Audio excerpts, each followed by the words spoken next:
夜間工事の小屋と魔法の動物フルー。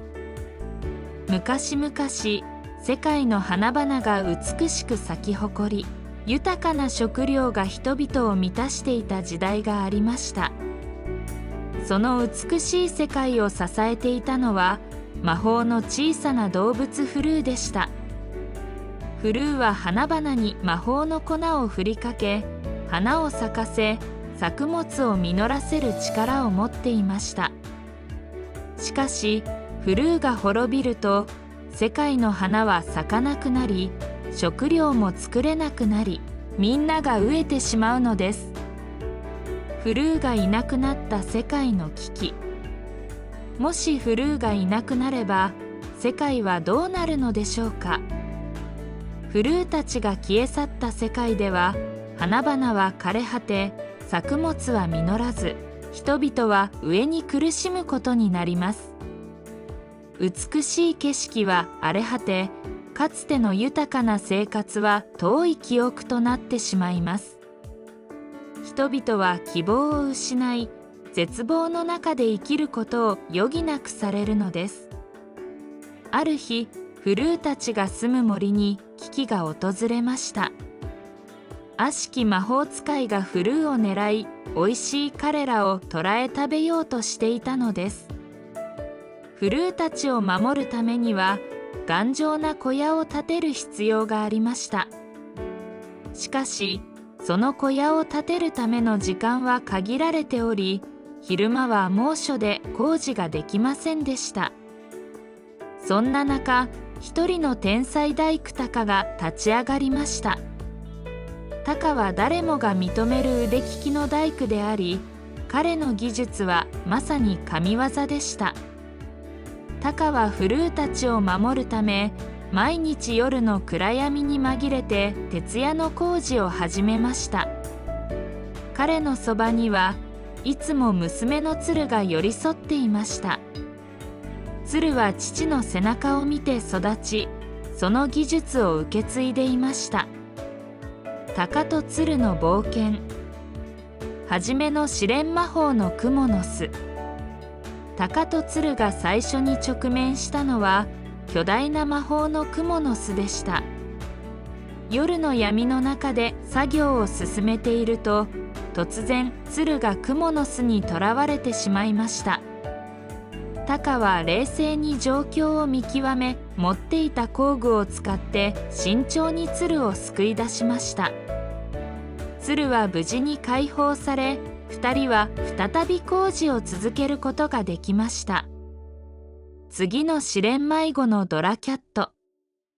次にタと鶴は深夜の工事の最中に迷子になったドラキャットの子供と出会いました。工事の音に誘われてやってきたのです。ドラキャットは小さなドラゴンのような生き物で、親を探して泣いていました。タと鶴はドラキャットを親元に送り届けるため、森の中を探し回りました。途中で危険な生物に遭遇することもありましたが、タの知恵と鶴の勇気で乗り越え、無事にドラキャットを親元に送り届けました。最後の試練魔法の森の守護者。タと鶴が工事を進める中、突然魔法の森の守護者が現れました。守護者はフルーたちを守るために存在していましたが、タと鶴が本当にフルーを守るために来たのかを試すため、彼らに知恵と勇気を試す問題を出しました。タと鶴は正直に彼らの心を見せ、守護者の問題を見事に解決しました。守護者は彼らの純粋な心と強い意志を認め、フルーたちを守るための小屋の建設を応援することにしました。小屋の完成とフルーの感謝。タと鶴は誰にも知られることなく夜間工事を続けました。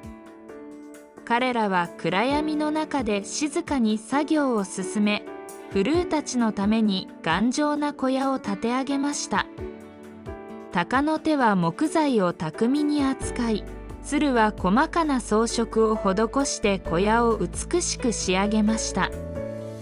ある夜、鷹と鶴が最後の仕上げをしていると、フルーたちが感謝の気持ちを込めて魔法の粉を振りかけました。その瞬間、小屋はまばゆい光を放ち、まるで生きているかのように輝きました。フルーたちは安全な小屋の中で安心して暮らすことができるようになり、世界の花々も再び美しく咲き誇りました。フルーたちの魔法の力。フルーたちは小屋の完成を祝うため特別な魔法を使いました。彼らは集まり、魔法の粉を空中にまき散らしました。その粉は夜空に舞い上がり、星踊り時のように輝きながら降り注ぎました。鷹と鶴はその光景を見て心からの感動を覚えました。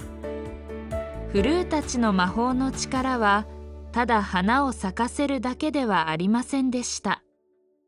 彼らはその魔法で鷹と鶴の疲れた体を癒し、心を温めました。フルーたちの魔法の粉が降り注ぐ中、鷹と鶴は新たな力を得て、次なる挑戦に向けての準備を始めました。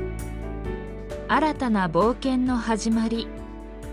鷹と鶴の名前も姿も誰も知ることはありませんでした。しかし、彼らの献身と努力は世界を救う大きな力となりました。フルーたちが守られたことで、世界の花々は咲き続け、人々は豊かな食料に恵まれました。ある日、鷹と鶴は新たな依頼を受けました。今度は遠く離れた村で大きな橋を建てるというものです。その橋は村と村をつなぎ、人々の交流を促進する重要な役割を果たすものでした。鷹と鶴は再び旅立ち、夜の静寂の中で工事を進めました。道中、彼らは再びさまざまな試練に直面しました。ある時は嵐の中で道を見失い、またある時は橋の材料を盗もうとする盗賊に遭遇しました。しかし、鷹の知恵と鶴の勇気で、すべての困難を乗り越えました。村の感謝と新たな絆。橋が完成した時、村の人々は鷹と鶴に深い感謝の意を示しました。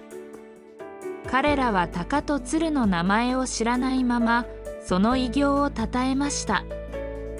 村の子供たちは鷹と鶴の話を聞いて勇気をもらい、大人たちは彼らの献身に感動しました。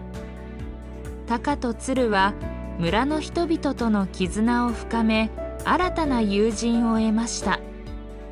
彼らは次なる冒険に向けての準備を始めながら、心の中でフルーたちへの感謝を忘れませんでした。フルーたちの魔法の力が彼らの旅を支え続けていたのです。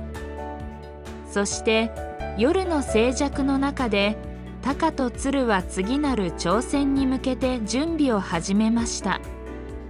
彼らの心には世界を守るための強い決意とフルーたちへの深い愛が宿っていました。